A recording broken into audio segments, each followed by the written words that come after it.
माननीय शक्ति सिंह गोयल। धन्यवाद उपसभापति महोदय। मैं ऊर्जा संरक्षण संशोधन विधेयक के ऊपर अपने विचार रखने के लिए खड़ा हुआ हूं। माननीय उपसभापति महोदय, मैं बिल के उद्देश्य और कारण देख रहा था।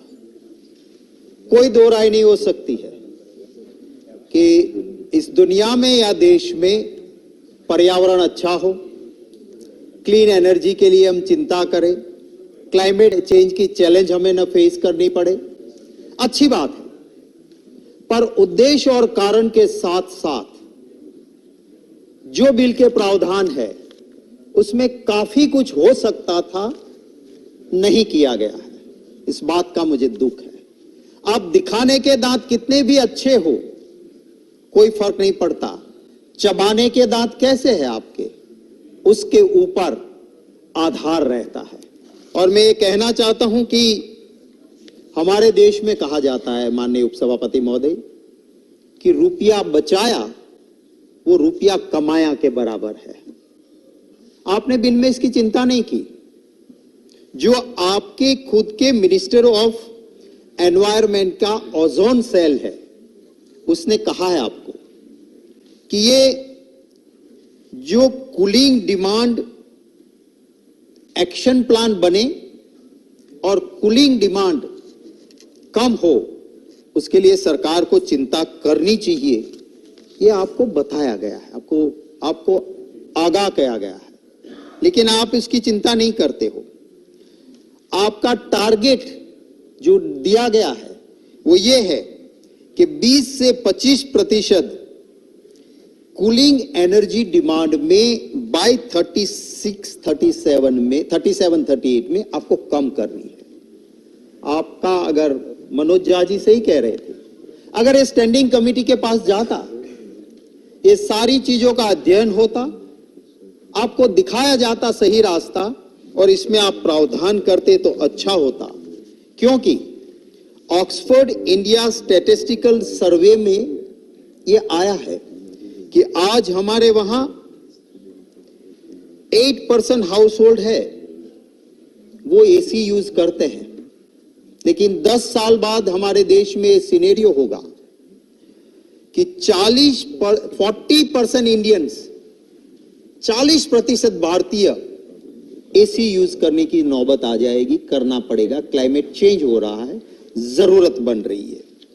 रिन्यूएबल एनर्जी इक्विपमेंट यही कहता, जो कहता था कि आपके दिखाने के और चबाने के अलग है।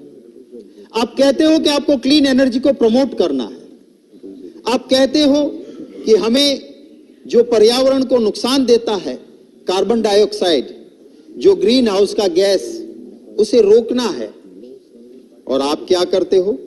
रिन्यूएबल एनर्जी इक्विपमेंट जिसके पर जीएसटी 5% था, आपने इसको बढ़ा के 12% कर दिया। क्या ये आपके कदम है? मैं गुजारिश करूंगा मंत्री जी को कि फाइनेंस मंत्री जी से बात कीजिए और इसको कंट्रोल में लाने का काम आपको करना पड़ेगा। माननीय उपसभापति महोदय, इलेक्ट्रिसिटी जो हमारा कॉन्स्टिट्यूशन के हिसाब से it's a concurrent list entry 38 के तहत है। हर राज्यों की अपनी अपनी परिस्थिति अलग है। आप सेंट्रल कानून बनाने की बजाय आप स्टेट को कहते और हर राज्यों को कहते कि as per concurrent list entry 38 हमारा भी अधिकार है, आपका भी अधिकार है। हम उस टारगेट तक पहुंचना चाहते हैं जहां पे हम 40% फॉसिल फ्री एनर्जी का सर्जन करना चाहते हैं। आप कानून बनाइए तो हर राज्य अपने हिसाब से करता है। हम राज्यसभा में बैठते हैं, हम स्टेट को रिप्रेजेंट करते हैं। मैं मानता हूं कि राज्यों को आप फेडरल स्ट्रक्चर में हो सकता है कि आपको कहीं बहुत बहुमत मिल जाता है और कहीं आपके हाथ से शासन चला जाता है। ये दौर है लोकतंत्र का, चलता रहता है। पर फेडरल स्ट्रक्चर में राज्यों के अधिकारों को ज्यादा से ज्यादा सुरक्षित करना ये सेंट्रल गवर्नमेंट की भी जिम्मेवारी है। मैं इंफ्रास्ट्रक्चर को भी आगे बढ़ाने की बात को जोर देता हूं, क्योंकि अगर आप ये नहीं करोगे और क्लीन एनर्जी आपकी हुई और एक बॉटलनेक होगा तो फायदा क्या मिलेगा आपको इससे। तो इसलिए मैं ये भी गुजारिश करता हूं कि आपको इंफ्रास्ट्रक्चर डेवलप करना पड़ेगा। अगर हम सोलर एनर्जी पैदा करते हैं, रात में तो सन नहीं है और जरूरत होती है रात को 8 बजे के बाद, दफ्तर से छूटे, बिजनेस से आए, बाहर से आए, घर में फैमिली साथ बैठेगा, ऊर्जा की खपत ज्यादा होगी। तो क्या उस वक्त पे वो एनर्जी वहां पे दिन की बनी हुई सेव हो सके, उसके लिए कोई ज्यादा इंफ्रास्ट्रक्चर, ज्यादा R&D हम करेंगे या नहीं। मैं माननीय उपसभापति महोदय ये कहता हूं कि एक परिवार गया एक साधु के पास और उन्हें कहा कि ये बच्चा जो हमारा है वो गुड़ बहुत खाता है, डॉक्टर कहते हैं कि इसके सेहत के लिए अच्छा नहीं है, वो हमारी नहीं मानता है, आपकी सुनेगा, आप कह दो कि गुड़ मत खाए। वो गुरुजी ने कहा कि 15 दिन बाद आना। परिवार वापस चला गया। 15 दिन बाद आए, गुरुजी ने बच्चे को कहा कि गुड़ मत खाना, सेहत के लिए अच्छा नहीं। तो परिवार ताज्जुब हो गया कि क्या हो गया, यही बात 15 दिन पहले कह देते। क्यूरियोसिटी से जब पूछा तो गुरुजी ने कहा कि मैं खुद बहुत गुड़ खाता था, मैं बच्चे को कैसे कहूं कि तू गुड़ मत खाना। तो मैंने कहा 15 दिन के बाद मैंने गुड़ खाना बंद कर दिया और फिर कहा, मैं सरकार को भी कहना चाहता हूं कि आप भाषण तो अच्छे देते हो कि दफ्तर में पंखा बंद करो, पर आप क्या करते हो उसको तो कभी देखा करो भाई साहब। क्या जरूरत थी? आप कहते हो कि एनवायरनमेंट बिगड़ रहा है, दिल्ली में सबसे ज्यादा पॉल्यूशन हो रहा है, ये बहुत बढ़िया बिल्डिंग में हम बैठते थे, आपने क्यों ऊर्जा का खपत किया एनवायरनमेंट खराब करने के लिए? विस्ता प्रोजेक्ट की क्या जरूरत थी? तो आप पहले गुड़ खाना बंद कीजिए, दूसरों को सलाह देने से पहले। और मैं उस गुजरात से आता हूं माननीय उपसभापति महोदय, जहां महात्मा गांधी जी की विचारधारा और महात्मा गांधी जी की असर थी। गांधी जी ने भी कहा, और मैंने बहुत कम उम्र में कॉलेज में पढ़ता था और आ गया विधानसभा में और एक लंबे अरसे तक विधानसभा का रिप्रेजेंटेटिव रहा। मैंने बदल के दौर को देखा है। वहां गुजरात में मैंने देखा था, हमारे एक मंत्री हुआ करते थे बाबूभाई जसभाई पटेल, जो पहले मुख्यमंत्री थे, और कितनी आज तो एनवायरनमेंट की इतनी चैलेंज है।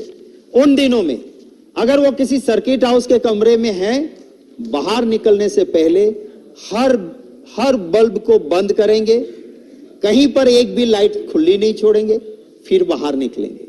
वो कभी भी मुख्यमंत्री थे, एक बार भी चार्टर्ड प्लेन से दिल्ली नहीं आए, वो हर बार सर्विस फ्लाइट से आते थे और वो कहते थे कि हमें ये अधिकार नहीं है कि हम एनवायरनमेंट को भी खराब करें।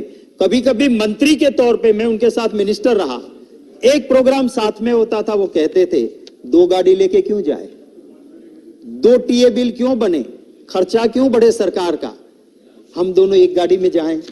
और एक गाड़ी में दूसरे मंत्री के साथ जाने वाले भी देखे मैंने।